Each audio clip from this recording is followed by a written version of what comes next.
आज ये वक्त आ गया है कि अमेरिका जो है उसको इंडिया को ये कहना पड़ गया है कि वो रशिया के साथ एक डायरेक्ट डिस्कशन करे, ताकि रशिया जो है वो न्यूक्लियर का वेपन्स का इस्तेमाल ना करे और उसकी ऑपोजिशन करे।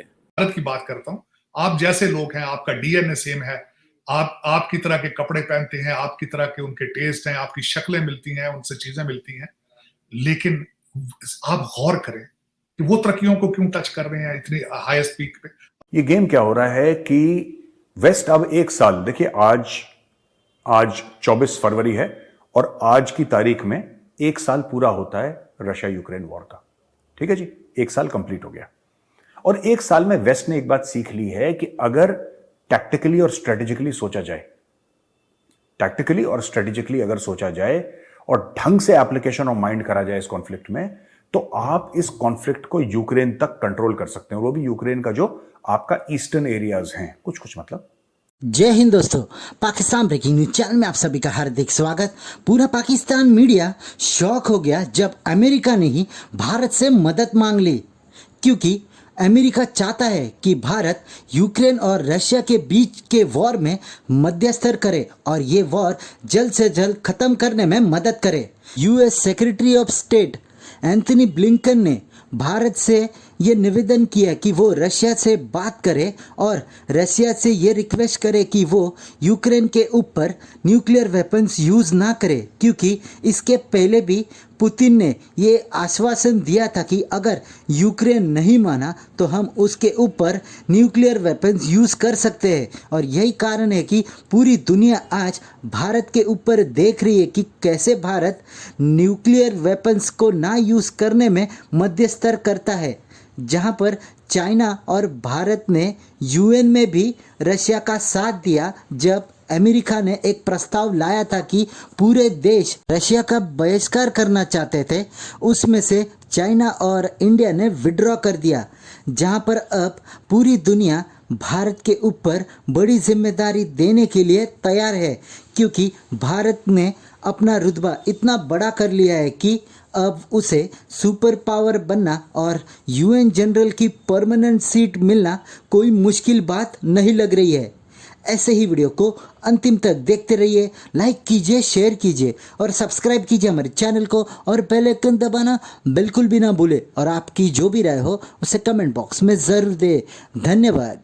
और ये बात जो है ये अमेरिकी जो सेक्रेटरी ऑफ स्टेट हैं एंटनी ब्लिंकन, उन्होंने आई थिंक अटलांटिक इंस्टीट्यूट को the Atlantic not institute the Atlantic को बात करते हुए ये कहा है। और मज़े की बात ये है कि US secretary of state Blinken जो हैं वो इंडिया भी आ रहे हैं और G20 फॉरेन मिनिस्टर्स की मीटिंग के हवाले से मेरा ख्याल 28 से 3 मार्च के बीच में ये कोई मीटिंग हो रही है और जिसमें ये नॉट 28 से 3 मार्च के बीच में, लेकिन ये बेसिकली स्टेट डिपार्टमेंट का ब्लिंकन साहब का विजिट है इस खित्ते का, जिसमें वो और मुल्कों में भी जा रहे हैं। खैर एनी हो, अब ये जो एक डिस्कशन इंडिया के ऊपर एक डिपेंडेंस अमेरिका डाल रहा है कि वो कहते हैं, ब्लिंकन कहते हैं कि मैं लेवरोव के साथ इंगेज था और हम ये समझते हैं कि बाकी ममालिक की भी रिस्पॉन्सिबिलिटी है, चाइना और इंडिया की भी रिस्पॉन्सिबिलिटी है कि वो डायरेक्टली जो है वो इंगेज करें और रशिया को मनवाएं कि वो जो न्यूक्लियर वेपन्स है उसका इस्तेमाल ना करे और उसकी एब्सोल्यूट जो है वो अपोजिशन करे। और इस हवाले से अमेरिकन कहते हैं कि हमने इंडियंस को कहा है कि वो अपना मैसेज कन्वे करें, और क्योंकि अमेरिकन को पता है कि अगर इंडिया और रशियंस जो हैं वो यूक्रेन में ये न्यूक्लियर वेपन का इस्तेमाल करते हैं तो ये तो सीधा सीधा अमेरिका के बाद कोई मुल्क जो है वो कोई ऐसा मुल्क होगा जो न्यूक्लियर वेपन का इस्तेमाल कर रहा है। एक बात। दूसरा, मैं रिसेंटली न्यूयॉर्क टाइम्स ने कोई मैप शेयर किए हुए थे जिसमें बहुत सारी ऐसी टेरिटरीज जो पहले रशिया ने कैप्चर कर ली थी यूक्रेन की, तो अब वो वापस रशियंस जो है वो ले रहे हैं।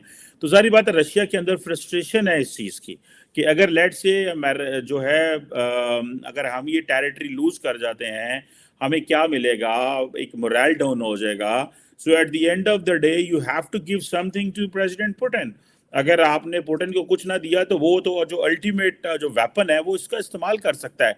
सो अमेरिकन इस हवाले से परेशान है। और अगर आपको याद हो कि थोड़ा अरसा पहले अभी रशिया जो है उसने कहा है कि हम जो new start nuclear arms treaty है अमेरिका के साथ उसको भी सस्पेंड कर रहे हैं।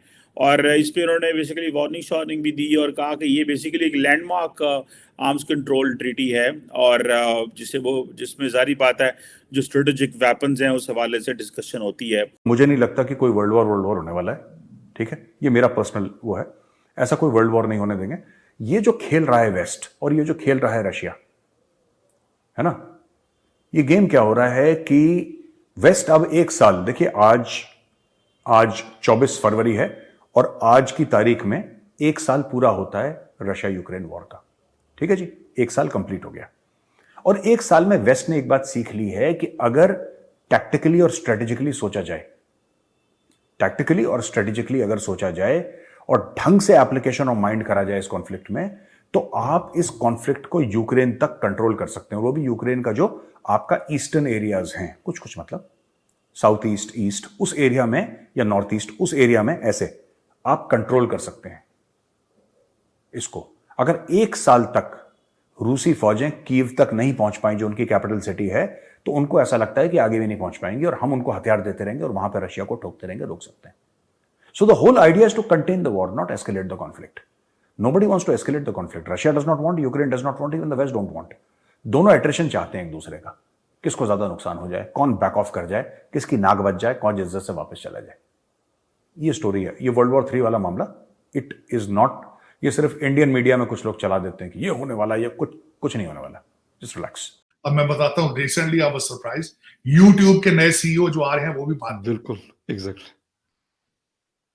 उसके बाद मैं हैरान हो गया, इस वक्त फैटफ का जो हेड है वो भी भारतीय निजात है। बिल्कुल। और आज की खबर आपको मैं रिसेंटली बताता हूं कि यहाँ पे जो बाइडेन साहब जो है उन्होंने वर्ल्ड बैंक के जो नई नॉमिनेशन दी है वो मास्टर कार्ड के सीईओ बंगा साहब है, सरदार है टर्बन वीरिंग, वो उन्होंने कर दी। इस वक्त इंडिया का प्राइम मिनिस्टर भारतीय निजात है। और दूसरा ये सारी चीजें देखने के बावजूद अगर मैं ये एंड पे ये कहूं कि आप खुद अच्छी कर नहीं सकते तो कोशिश करें कॉपी कर लें या उनके साथ अपने रिलेशनशिप ठीक करें।